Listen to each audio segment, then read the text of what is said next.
Thank you very much. And I really appreciate ED Care is how I found this group in the first place. And so it was really sweet of them to support us with lunch today. So I really appreciate that, Erin. Thanks for helping with that too. I'm Wendy Wright. I have a lot of letters after my name, and then I have financial therapy after my name. And I want to explain to you a little bit today of how I found the two coming together, the talking about money and talking about food. What we want to cover today is a little bit of how they have similar foundations and how they can, having this greater understanding, it's very similar to a dual diagnosis. When you have a greater understanding of the things underlying the stories that your clients and patients are telling themselves, the more you can come to looking at things being different. So I also want to encourage you guys to think of yourself today, if you want to, especially when it comes to money anxiety or finances. It's really a new field to create this blending of financial therapy, money, and emotions. And so I'll have you do a few exercises today, perhaps as well, that you can look at what comes up for you, and then that can help you with working with other people. What we're going to start with, let's see, am I just going to do this arrow? There we go, good, okay, cool. So starting with looking at this picture and imagining or jotting down, if you want to, what words come up for you when you look at, what thoughts and feelings come up for you when you look at each of these pictures? Yeah. Just thinking about that for a minute, noticing what comes up for you. And then you may also want to put yourself in maybe a client or a patient's mind, what might be coming up for them as well. One of the things that, one of the things that I think is really important to talk about with people is what comes up for them in their relationship with money when they're trying to put aside another coping skill, such as a food behavior or a substance behavior. And thinking about this as well for yourself, what percentage of your thoughts are given over to food or money issues? Thinking about that in terms of what your clients might face. What percentage of their thoughts are given over to this? And when I'm talking about food, I generally clump it together as in food, body, and exercise. And when I'm talking about money, I kind of cluster together spending, saving, debting. Kind of that picture of it. Okay, I'll tell you a little bit of how I got here. My undergrad is in business. My first job was mortgage banking. I sat with people as they told me their whole financial story because they were wanting me to give them some money.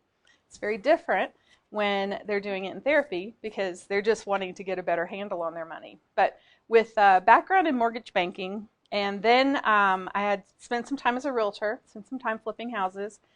I went back to school and got my counseling degree because it's always fun to do something totally different, right? And then I worked in the eating disorder field for a lot.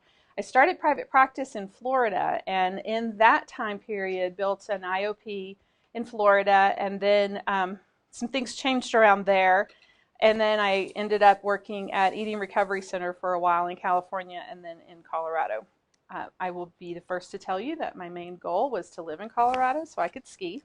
So I used Eating Recovery Center to support that dream. They know that, it's not a secret. And worked there for a while too. But in that time, especially more so in the time that I spent in California, I was in charge of talking to the parents and spouses and building and did a weekly presentation on how to understand an eating disorder. Because if you haven't had an eating disorder or known someone really closely that has an eating disorder, there can be a lot of moments where you're befuddled. Just like, that makes no sense. I think you're lovely. Why would you think you're gross? I think you're doing fine. Why do you think you're horrible? All of those kind of pieces. And so some of this became my quest to find ways to describe what an eating disorder is like to someone who has absolutely no idea what an eating disorder is like.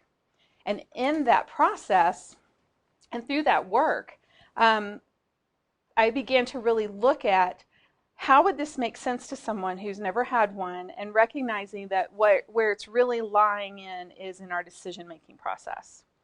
Because everybody makes decisions. Even if you haven't had an eating disorder, you have made a decision in your life, right? And there's some decisions that are easy and some decisions that are harder, right? Fair? Okay, good. Everybody in here's made decisions, right? Good. So in that, really looking at that, what I found was when I was speaking to groups of family members, and I sort of proposed, what if we look at this as a decision-making disorder? I don't know if you've ever spoken to family members and seen those when their faces change and their body, their shoulders go down, they're like, oh, okay, that makes some sense. I get that. They could wrap their mind around decision making, and then we're able to look at it, because so much of the eating disorder decision making is based in shame and perfectionism, for instance. Not to oversimplify it, but that's how it lives. And so it began to really change the dialogue. It really kind of began to decrease some of the shame involved in the dialogue and decrease reactivity, which is one of our biggest goals, is to decrease reactivity. So through that time and recognizing that, so I have that parallel life doing that. Then on the other side, I'm working with clients and patients on a day-to-day basis. As I worked in increasing levels of care, or higher levels of care, one of the things that you can't get away with at a high level of care, well, it's harder to get away with because your mail comes there, is it's harder to hide when you start shopping. So what I began to notice, and I don't know if it's because I have this mortgage banking background, or I just have always felt comfortable talking about money, but what I began to notice was we could tell when people have a lot of packages arriving. Any of you have that experience when you notice that in a treatment center? The packages start arriving. So I began asking my clients, like, what's going on here? What are you noticing? And they were really able to put a lot of the same language they were using for their eating disorder behavior around their shopping behavior. If it wasn't shopping, for some people it was giving gifts. So one of the things that they would start to do is give gifts to all their peers in the program, or gifts to their treatment team, which we can't take, but they would try, and things like that too. It's that sort of that using shopping can become another coping mechanism. And then what was really cool about it is I would sit down with some of my clients, and we would pull up the website where they were looking at whatever they were buying, and I would ask them, what's coming up for you when you're looking at this shirt or whatever, these pants that you're trying to buy?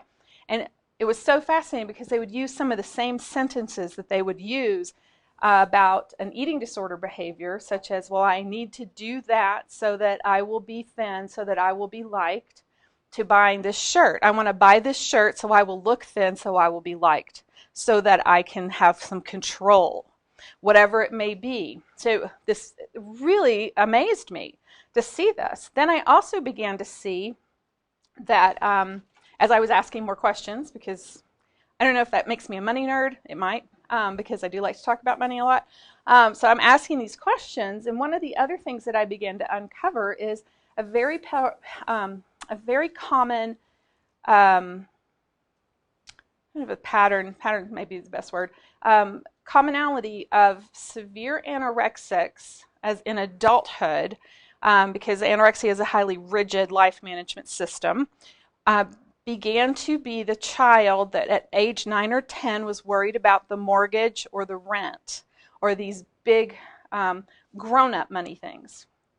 And so what typically happens, though, as you may understand or may have experienced, is the child says, can we pay the mortgage? And first of all, I'm like, how do they even know the word mortgage? Because I didn't even know what a mortgage was until I became a mortgage banker. So, it's a weird word. We don't use it. Basically, you're borrowing money with a fancy word, right? So in that, it made me really curious, and I was looking at this, because what will tend to happen, and this is very normal parenting. There's nothing wrong with this parenting. Because you don't get a letter with your child that they're going to be a hyper, ultra, highly sensitive, perfectionistic child, right? That we have not figured out a system to give them that letter. It would be nice, wouldn't it? Give a heads up. So what will happen is the parents will be like, well, no, honey, that's okay. That's grown-up stuff. But what does that do to perfectionist? Basically says there is a big problem and we're not telling you. It doesn't soothe them. So finding out that this is a part of their makeup, their sensitivity, can be really, really powerful. And because it is unusual for a elementary school child to worry about paying big things like rent and mortgage and insurance and things like that, that they're overhearing maybe their parents, or maybe their parents are highly anxious about money and they talk about it all the time. And then they say things like, there's not enough. How are we going to do this? And they give this energy, because a lot of times people in their money disorder world have an energy of a specific failure scenario, which often, very interestingly, includes being homeless.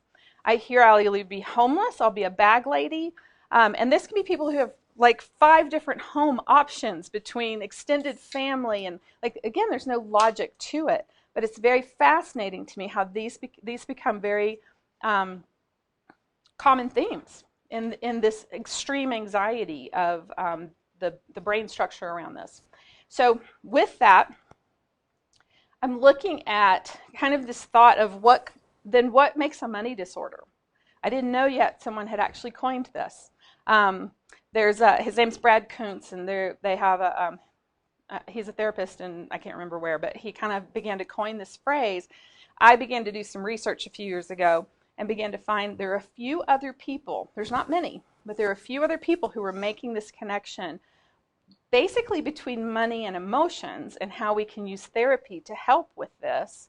And then a few of us that actually see how there's this parallel world between relationship with food and exercise and relationship with money. And so when people come to me for patient now, I should tell you that too.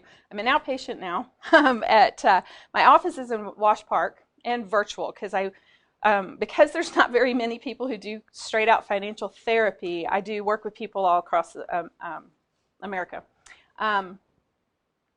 Not internationally yet, but hopefully. So there's a brand new thing, this Financial Therapy Association.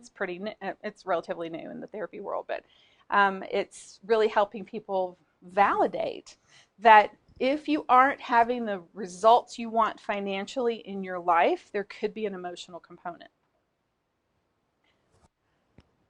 What creates disorder? I come up with words like chaos, fear, shame, secrecy, magical thinking. A lot of magical thinking. And when we're able to, in the therapy setting, really discuss that and look at magical thinking, which is a very different way of saying that's illogical, you shouldn't think that way. Because magical thinking is very real. It's that magical thinking of an eating disorder of, if I wear this shirt, I'll be okay. Or if I purge my food, I'll be okay. Or if I run 2 more miles, it'll take care of things. Or whatever it may be that you're trying to do more of to find some peace. The opposite of a disorder would be order. However, because order to me is a very rigid word, that's not a slide I made, because I don't like I think of it as recovery. So, recovery is more about compassion, courage, honesty with yourself and with others, but a lot of honesty with yourself. I find that disordered thinking really involves a lot of self-dishonesty. And a lot of compassionate curiosity is the path to recovery, I have found. Being able to not only address that you're lying to yourself about something, because it doesn't feel like a lie, it feels like a belief, right? Then you're able to look at this with compassionate curiosity and look at, okay, here's how I can begin to notice why I'm thinking what I'm thinking and begin to think a different way.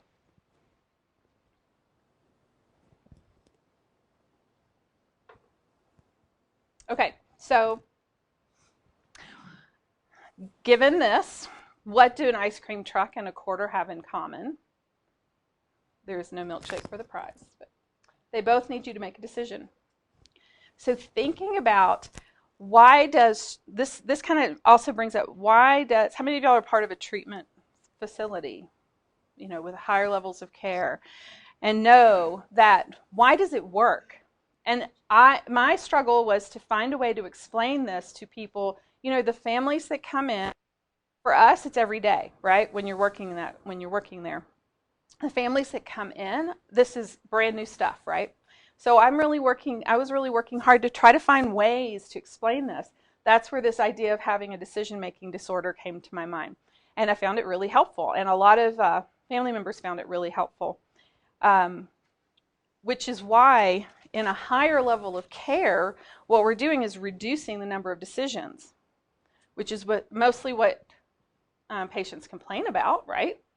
And also what brings them some comfort and clarity. And with an eating disorder in particular, there's a lot of fear. I think is probably a really good word for it. Common traits within an eating disorder are perfectionism, highly sensitive temperaments, these things of how they've begun to use a food, body, or exercise behavior or thought pattern to manage anxiety, to manage their world. And so what happens is in that mindset, and I've had hundreds of eating disorder clients really connect with this too, but in that mindset, what happens is a belief develops that you just shouldn't eat. And if you do eat, you have to make up for it somehow. That is, to me, the core of an eating disorder. You just shouldn't eat, and if you do eat, you have to make up for it somehow. So what that means is every time you have an opportunity to eat, you have to make the least worst decision. Imagine that. Imagine that pressure. Imagine if your plate of food, you knew one of the bites was going to have poison in it. How much time would you have taken into being very careful, trying to figure out which bite's going to do it? You'd have Googled what bite is most likely to make me sick, right?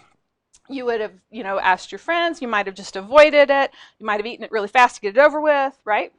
Because you're really working under that anxiety of how do you make the least wrong decision. And compensating for it, one of the things that I think is really helpful to understand when you're working with someone specific, like right now I'm talking a little bit more specifically about eating disorders, is compensating for it doesn't always look like something on the outside. Sometimes compensating for it is just beating yourself up for hours and days and weeks. Like someone with a very severe eating disorder can probably tell you what they had to eat 3 Tuesdays ago, because they're still beating themselves up for it. And that can be a compensatory behavior. The same can happen with money, because with our money decisions, a lot of times we develop some magical thinking, such as, if I can just get out of debt, I'll be okay. Don't raise your hand. If I can just make more money, I'll be okay. If I can, any kind of magical thought. And then what feels really good is if you narrow down your decisions. So sometimes we do this to ourselves. Sometimes this is what's really helpful about getting a new money app. It just narrowed down decisions for you, didn't it? This just decided, here's where you're going to spend your money. What I have found, tell me if this connects for you guys, what I have found is people can usually hold their breath for about 3 weeks. And then, what do you do after you've been holding your breath for 3 weeks? There's a binge. There's some kind of an overcorrection, right? And so whether it's been, this is why the last week of January is very despairing for people who set New Year's resolutions, right? This is why the yoga studios clear out next week. So thankfully, like, people are in my space. But you know what I mean? Does that connect? Yeah. This is why also, this is why I think everybody would agree that there's a big gap between PHP and IOP. Could we all agree on that? Because if we just look at it mathematically, from PHP, even if it's the minimal PHP 5 days a week, 6 hours a day or something like that, how many decisions have we limited? And then IOP. So look at the math of how many variables just got thrown at someone that they may or may not be ready for. And this is why sometimes we repeat treatment, because sometimes we need to recalibrate, reduce the variables, and then move back out. What's happening, however, is that nothing's being done about money except for crisis, because they're typically not making an income, right? Or they're on a half income, like a disability type income, or they're relying on other people who typically the first or second treatment episode, people are very generous and like, here, throw some money at it, right? And then the third, fourth, fifth treatment episode, the family, the friends, they start to get a little more like, not skeptical, but maybe skeptical, but a little more cautious, like, I don't know, I can't throw any more money, I don't have any more houses to mortgage, right? So it's very, very important to look at bringing this financial recovery piece into that recovery process as another variable that's about to be, that you're about to be bombarded with when you step out of treatment, right? Makes sense? Okay. Sorry, I had no idea how I was doing on time. So as we're thinking about this,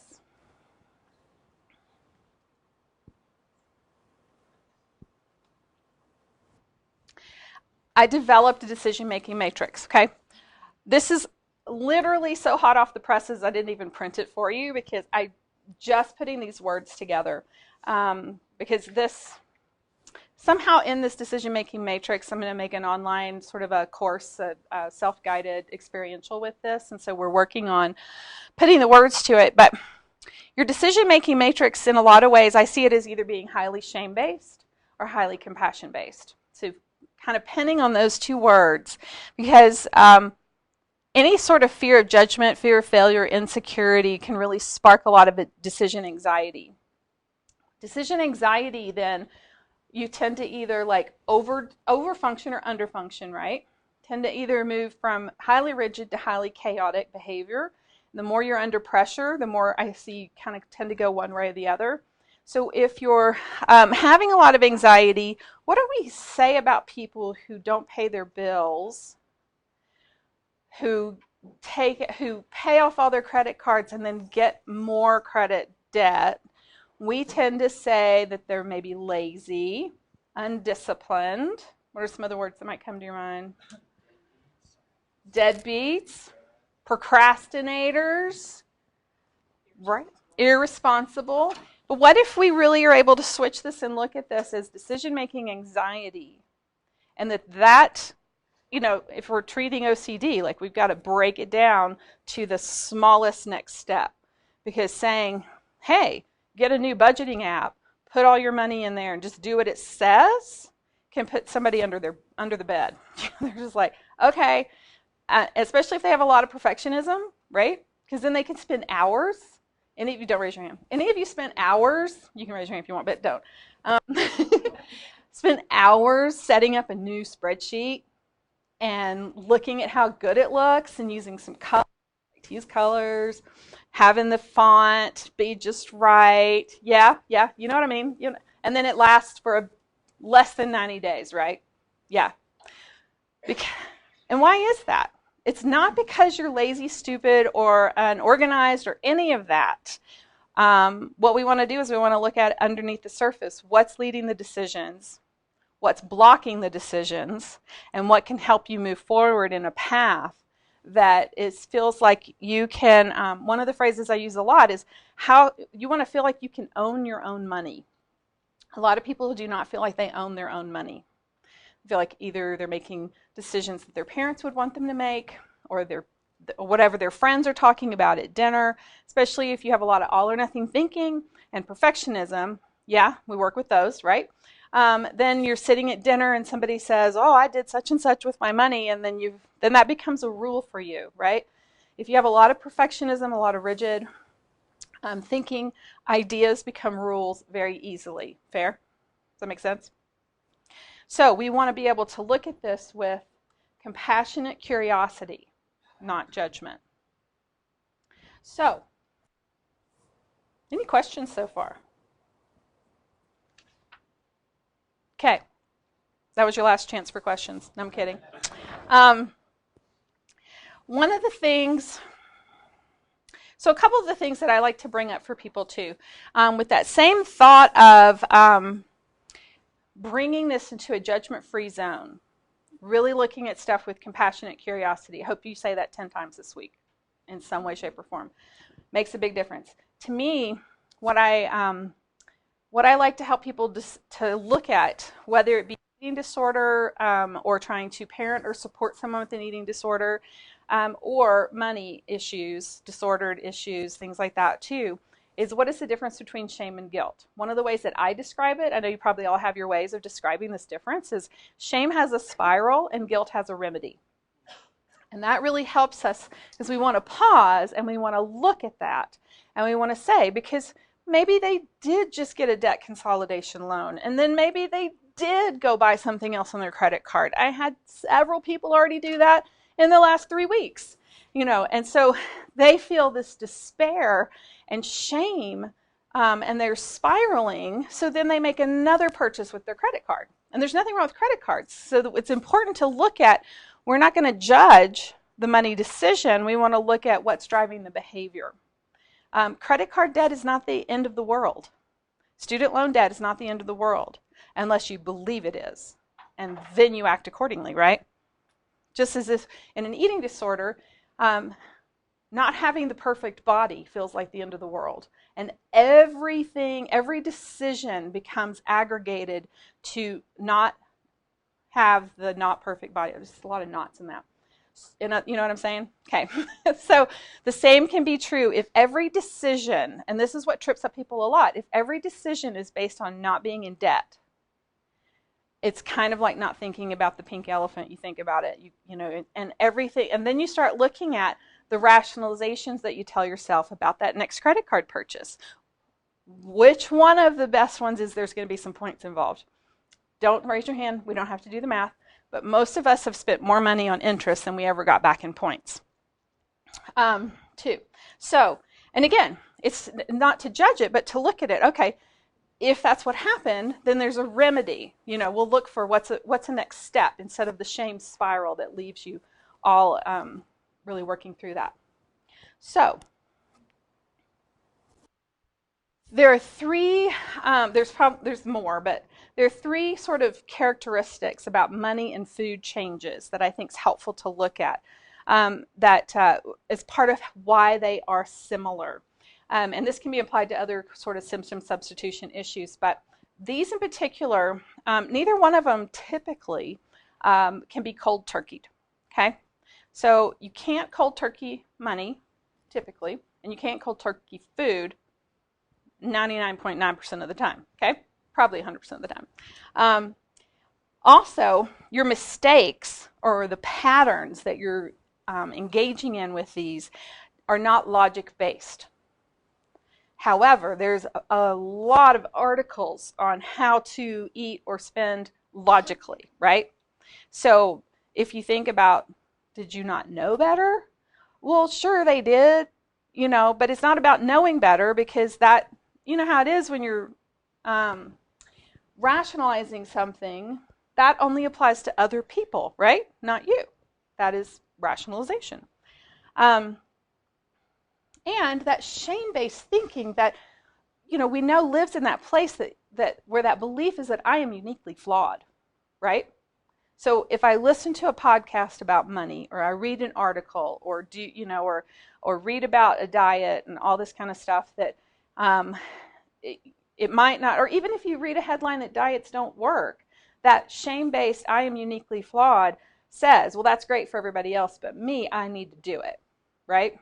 I need to be that one. So we want to look at that with compassionate curiosity. I know y'all are using that a lot in your office, that compassionate curiosity of, okay, you want to meet them where they are. Parenting comes in often and says, don't think that way.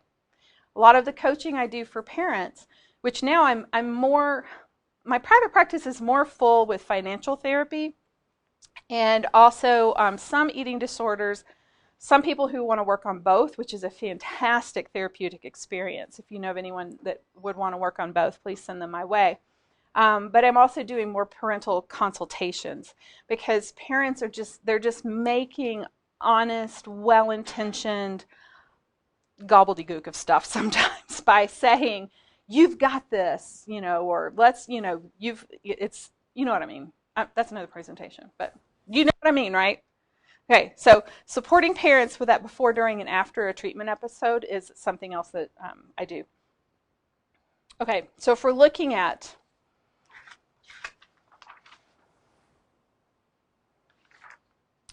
the third one, okay, 1, you can't cold turkey them. 2, your mistakes and patterns are not logic or intellect based. So why someone, this does not mean you're not smart, okay? Usually people with a lot of eating disorders or money disorders are highly intellectual and highly smart, which compounds that shame of like, why can't I get my shit together kind of stuff. Oh, can I say that on Facebook Live? Sorry. Okay. I already did it. And then changes start in thoughts and feelings. And so on the outside, it's not immediately gratifying. This is a slow process. Part of the financial therapy work that I encourage people to do involves handwriting, not a new app. Writing down what you spent and a thought and a feeling around it. This is very different when I'm working with people. The part of the letters after my name is I'm a certified intuitive eating counselor. Very parallel recovery process to intuitive eating and intuitive money. Might write that book, but not yet. But it's very similar in that we want to look at when people come to me and they want to work on food, one of the first things, and y'all are welcome to do this week and see what it feels like if you want to, but is to write down how it tastes. That's all. Just how did it taste? Because we're wanting to slow down, be less reactive, and be more connected. It's the same thing we're doing in family therapy. Decrease reactivity, increase connection. Same thing you want to do with yourself. Decrease reactivity, increase connection. And I have found few ways that are as effective as writing something down. There's lots of research on it too. So having people write down, this is one big difference. When we're working with eating disorder, disordered eating, food recovery, we don't track the food. We go into tracking the feelings and the full body 5 senses experience of the food. With money, it's a little bit different. We do track the expenses, but we're very careful with it to not compound shame, but to look at here's the transaction, and it may be that we talk about one transaction a week for a while because there's so much that comes up. Or maybe we just begin by looking at what's in your Amazon cart. Don't raise your hand. I know y'all have a full one, or a Target cart, like that's where I put mine. But thinking about this kind of stuff, because where we tend to get confused, or one of the foundational therapeutic practices with money is clarifying needs and wants, and looking at what is that difference.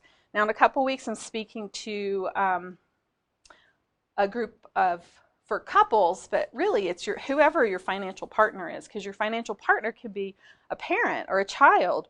As my parents are getting older, we're having a lot more conversations about their wealth and what we're going to do, how we're going to partner in with it. As my kids are growing up and having their own employment and stuff, so it's not just your romantic partner that you want to be able to have money conversations with. But so we're going to have that talk in a couple of weeks. I'll show you that at the end, but as well. But so what we want to be able to do here is create an environment where we can talk about it without reactivity. And reactivity, as you know, does not always look reactive on the outside, right? Some of you may be freaking out just right now in this moment, but nobody looks like they're freaking out, right? When you heard I was going to talk about money, did anybody want to run? And in your mind, you went, I'm leaving. And so you just shut down and you're checking your Instagram feed, right? So reactivity doesn't always show up on the outside. Just like the change, these thoughts, they don't show up on the outside all the time. And as you know, you might know, I think you know, sometimes somebody has to go have another beer to be able to talk about why they don't want to have any more beer, right? It brings up the best conversations. So this is not about behaving. There's a lot of behave messages in the perfectionist brain, right, or in the addict's brain. And so we really want to look at what came up for you with compassionate what? Thank you. Yes. Okay. Cool. Okay. So let me look at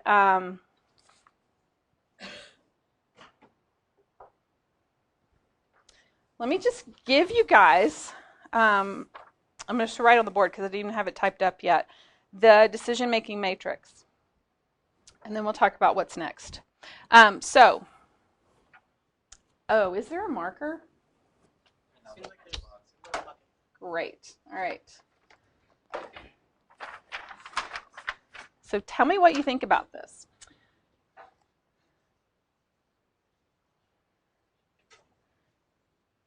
So we've got our shame-based decision-making mindset. And then I'm just going to try to make this work here on the half the board. Then we're going to move it to the compassion-based. Okay, can y'all see that okay? All right. So a common one is scarcity. That feeling that there will never be enough.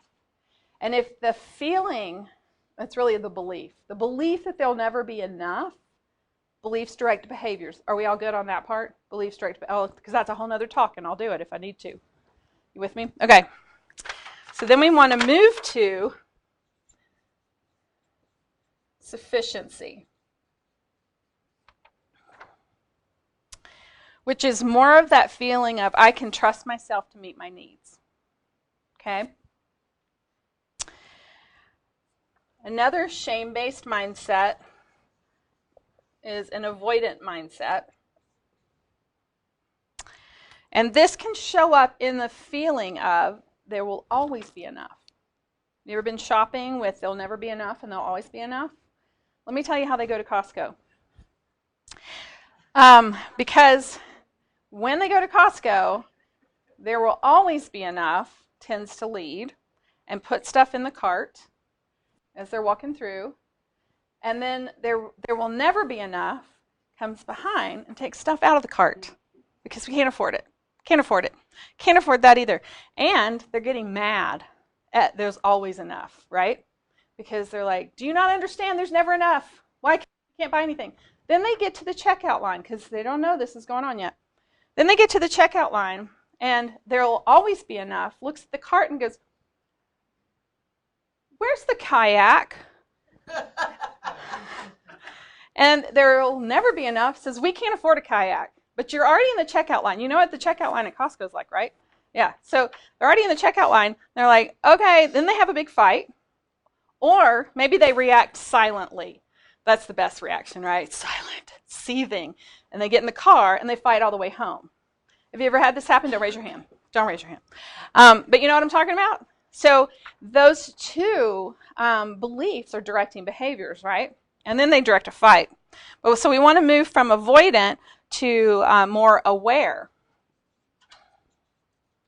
And aware is more of limits exist and they won't destroy me. Okay, so instead of having to hide from them, can embrace them without fear. Then we also have doubtful as a shame-based mindset. I will never do it right. Just not going to work. And we want to help this move to capable.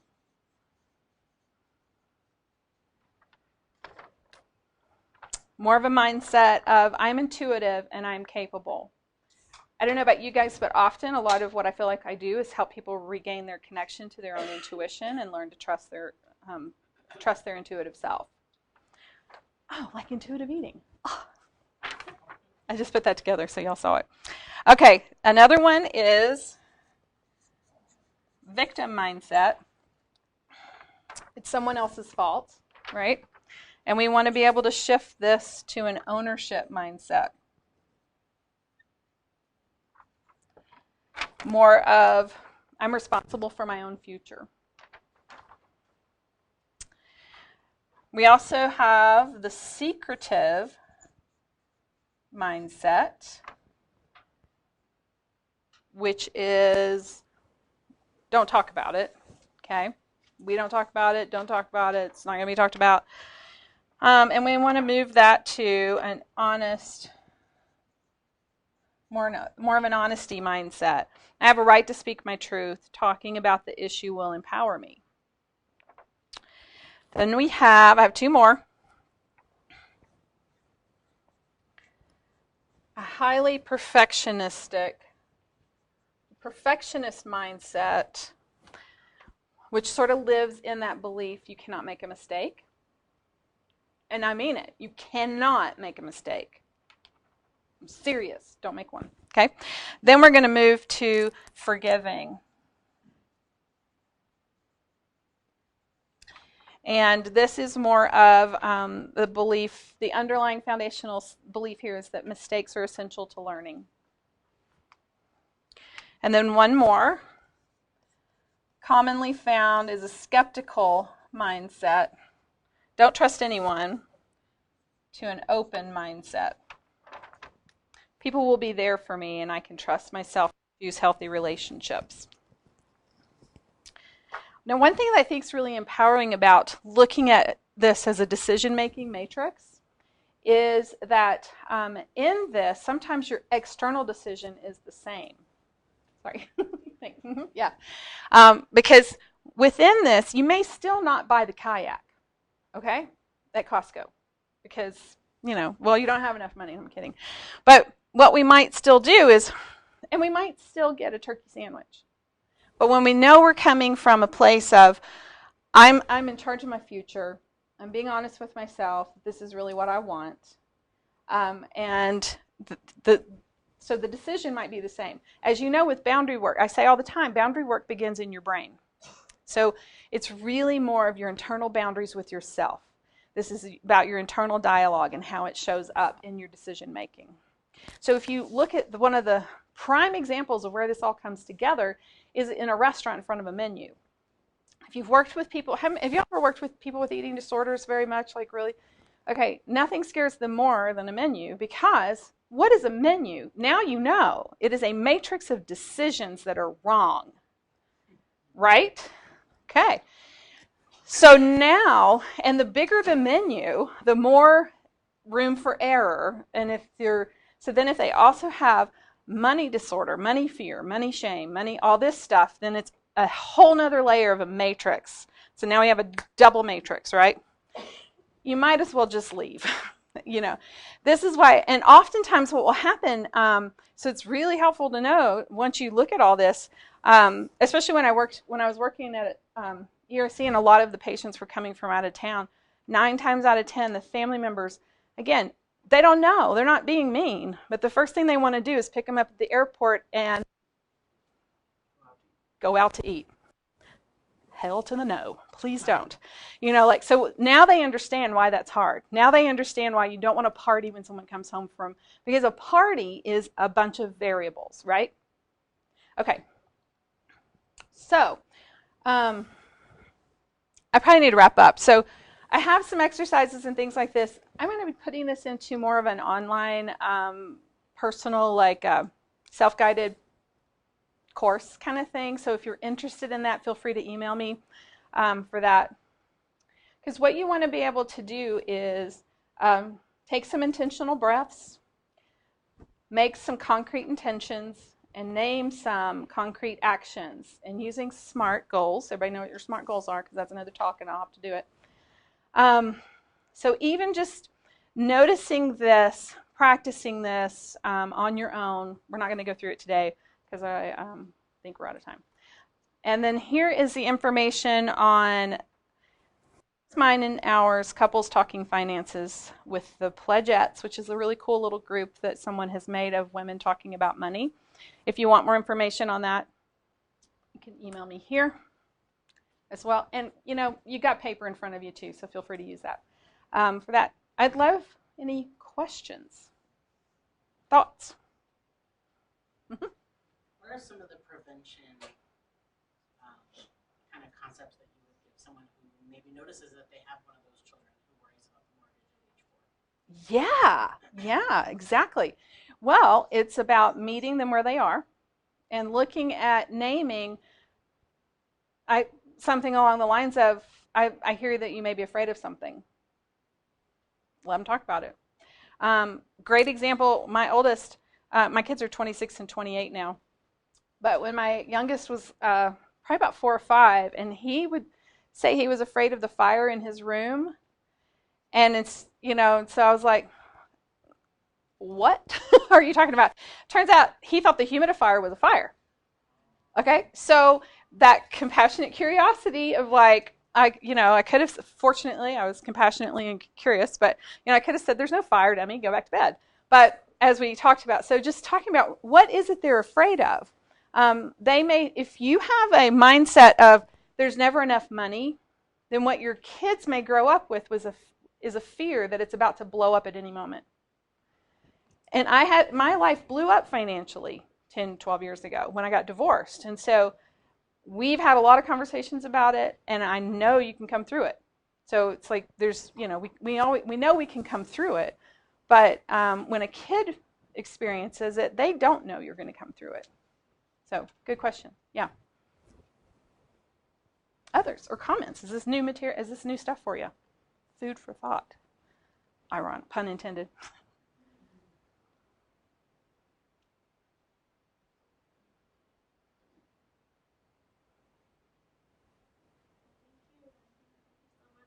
Yeah. Thank y'all.